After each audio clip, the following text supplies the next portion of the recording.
Senhor presidente, agora é bom dia. Quero cumprimentar a Vossa Senhoria, os demais vereadores, servidores dessa casa, imprensa, companheiros presentes aqui. Quero cumprimentar aqui o nosso famoso Luizinho, que é presidente do PTN, não é isso, né, Luizinho? Volta e meia aparecendo aqui na nossa casa, seja sempre bem-vindo. Senhor presidente, eu quero nesse momento aqui estar comunicando que agora dia 13 e 14, vai ser sexta e sábado, vai ter um encontro aqui de trabalhadores no comércio, aqui do Paraná, do Rio Grande do Sul, de dirigentes e também da Argentina, a Federação dos Comerciantes da Argentina, da FAICIS, que nós vamos estar se encontrando aqui durante os 2 dias para estar discutindo a situação do trabalho decente, na questão da fronteira, na questão da legislação, e também num processo que está sendo trabalhado já há alguns anos, a criação de uma confederação de entidades sindicais dos trabalhadores do comércio, para estar sendo com assento no Mercosul e na Organização Internacional do Trabalho.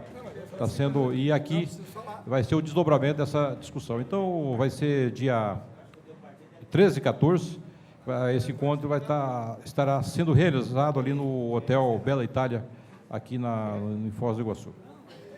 Senhor presidente, eu quero aproveitar também aqui, e a pedido que hoje, no momento aqui, no início dessa sessão, eu registrei aqui a presença de alguns companheiros que moram lá na região de Três Lagoas, inclusive do Clube de Mães, da Associação de Moradores, e eles vieram aqui trazer uma informação que um canal de televisão aqui da cidade, se não me engano, na IP, no programa Rede Massa, fizeram uma ação lá na Praça de Três Lagoas, onde meu bairro é Massa. E nesse processo todo aí, durante uma semana, procurou o pessoal da Associação de Moradores, de Clube de Mães, para ajudar na articulação desse encontro lá na praça.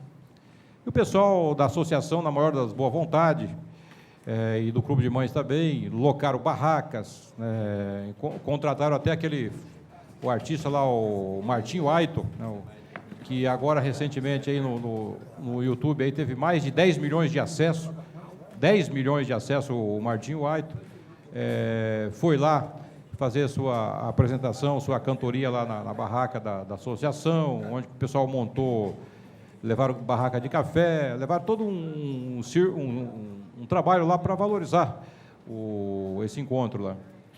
E daí, para surpresa do pessoal da Associação de Moradores e também do Clube de Mães, sequer esse canal de televisão citou a participação da Associação de Moradores, do Clube de Mães, fez até algumas pontuações lá, mas simplesmente não colocou nenhuma nota, nenhum trabalho da Associação de Moradores.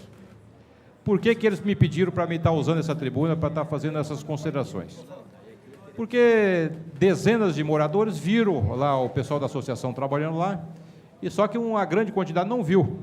E depois, como é um trabalho social que a associação faz, o Clube de Mães faz, vários moradores lá perguntou para o pessoal da associação: vocês não participaram lá do programa lá na praça, da questão do meu bairro é Massa, né? Que vocês fizeram que não foram lá aparecer? Então, numa cobrança injusta, levando em consideração que esse pessoal participaram ativamente. Então, só para fazer esse registro, essa colocação, que o pessoal da mídia, em especial esse programa citado aí, quando for fazer esse mesmo tipo de atividade em outros bairros, em outras comunidades, procurem valorizar as entidades ali da comunidade, tipo Associação de Moradores, Clube de Mães, citar, porque isso não custa nada para o canal de televisão, e é uma forma de estar incentivando, de estar fortalecendo as comunidades sociais, as entidades que representam as comunidades sociais, e valorizando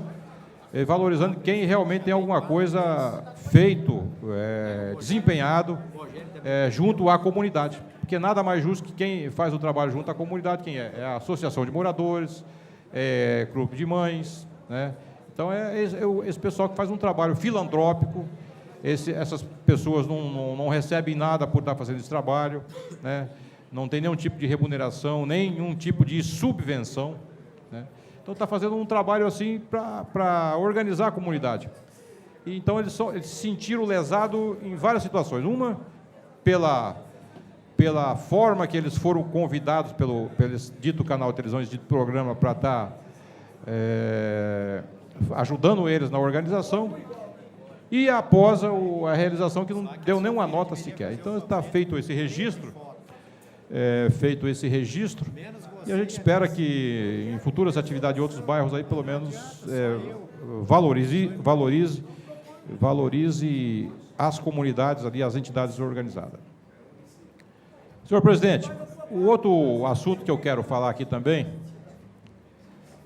é colocar essa situação de política que o nosso país está vivendo e fazer um paralelo com essa situação política com as mídias eletrônicas e com o processo democrático. Em primeiro lugar, senhor presidente, nós estamos num país onde que tem uma Constituição federal, uma Constituição estadual, uma Constituição municipal. E esses instrumentos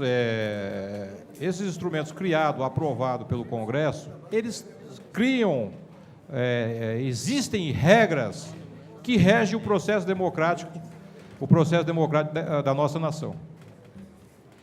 E uma das coisas que a gente tem acompanhado, que a forma de escolher quem vai nos representar politicamente, historicamente tem acontecido assim, é no debate, é no campo das propostas, é no campo das ideias, é no campo do embate, do bom combate, né? Ali, feitos os esclarecimentos, que vença o melhor. Como é que é o processo? Não é no facão, não é no tapa, não é na jogada rasteira, não é na armadilha, é no voto. É no voto. E esse voto é expressado nas urnas, né? Essa vontade é expressada nas urnas. O que a gente vê nessas mídias eletrônicas aí são verdadeiros absurdos, verdadeiras aberrações de pessoas que não têm o mínimo de conhecimento do como funciona uma sociedade democrática. Por quê? Porque os políticos que estão aí eleitos, tanto na Câmara de Vereadores, tanto na Assembleia Legislativa do Estado, na Câmara Federal, Senado, Presidente da República, esse povo que foram eleitos, eles não caíram de paraquedas, eles não vieram do planeta Marte, eles não vieram da China, vocês são representando a população. A gente tem que ter esse preceito, esse respeito à coisa pública. Quem escolheu os representantes do Legislativo e Executivo, nas três esferas, foi a vontade popular manifestada nas urnas pelo povo. Nós não somos obrigados a concordar com o resultado das urnas. Ninguém é obrigado a concordar. Mas só que nós temos que aceitar e respeitar que aquilo ali foi a vontade da maioria da população. E, detalhe, já especificado o início do mandato e o término desse mandato.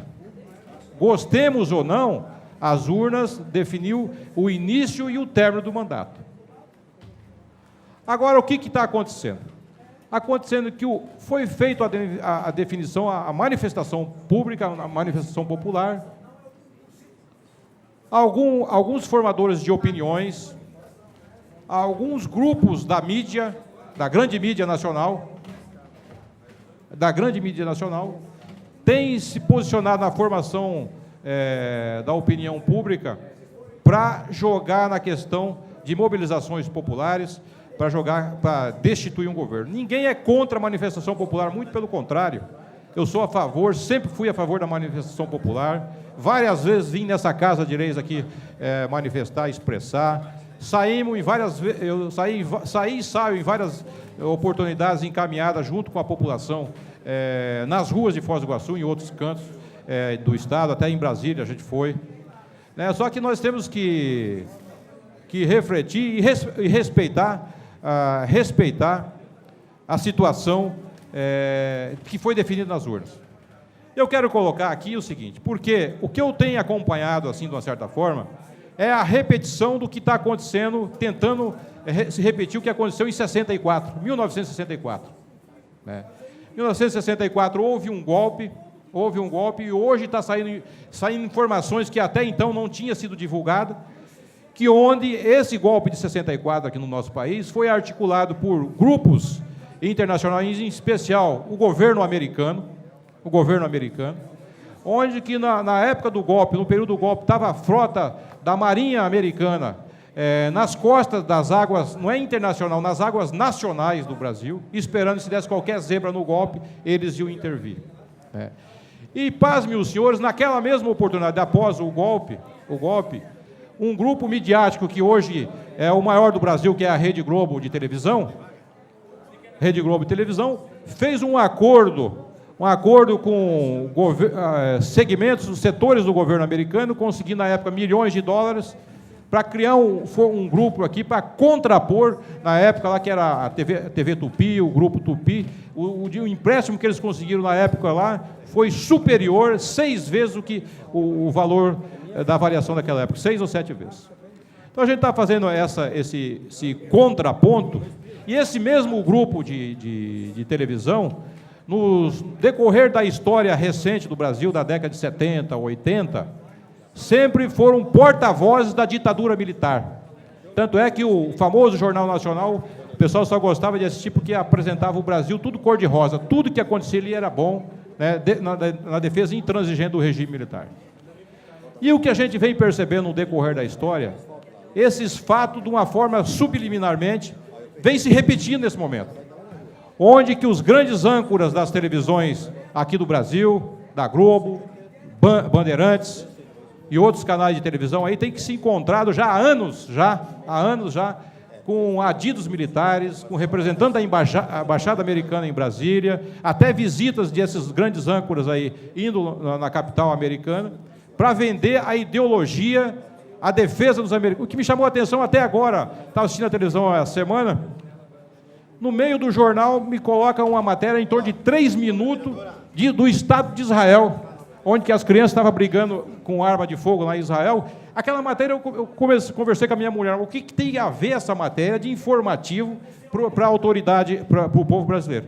A mensagem que, depois que eu fui entender, mandando mensagem subliminar da ideologia judia, caseado com a questão ideológica, geopolítica do governo americano na mídia. Então, eles embutem esse tipo de informação e contra-informação que tudo é possível, inclusive o golpe militar, o golpe da forma que vem defendendo subliminarmente através de vários enfoques. Então, eu estou fazendo essa pequena avaliação que a gente poderia avançar nessa discussão, aprofundar mais e ampliar esse debate, porque muitos bois de piranha dessa mídia eletrônica, do Facebook, vão nessa aventura de defender golpe, de defender o fim das estruturas que estão aí. Lógico, ninguém está defendendo aqui corrupção, petrolão, ninguém está defendendo saque ao patrimônio público, mas para isso tem regras, Se a presidente meteu a mão no jarro, ela tem que ser penalizada, mas para isso abre um processo dentro da Câmara Federal, para verificar o Supremo Tribunal Federal, no Poder Judiciário e no Legislativo, que tem esse papel. Se o prefeito está fazendo alguma maracutaia, traga para a Câmara. E tem as instâncias, tem as estruturas. Agora, não esse golpe baixo de querer colocar tudo na vala comum, e como se tudo fosse possível através de um golpe, como se os militares fossem a salvação da lavoura. Como se os militares fossem os paladinos da defesa do patrimônio público. Porque quem conhece o mínimo da história do nosso país sabe que os governos militares que passaram por aí não foram nem um exemplo de defesa do patrimônio público. Não foram nem um exemplo, porque ali houve ladruagem, houve maracutaia, houve um monte de história que a gente acompanha aí. A história nos mostra isso hoje, está mostrando. Mas eu só quero fazer essa reflexão aqui, senhor presidente, culminando com toda essa discussão que está sendo levantada, está sendo colocada, A gente sabe que esse debate é um debate político, mas como somos pessoas públicas, eleitas pelo povo, nesse momento nós não podemos fugir a esse debate, nós não podemos se acovardar nessa discussão e se calar, porque nós temos que fazer uma reflexão e chamar e fazer o bom debate, porque as informações estão aí, é só a gente estudar, ler, fazer uma autocrítica e ver o que tem por trás dessas informações,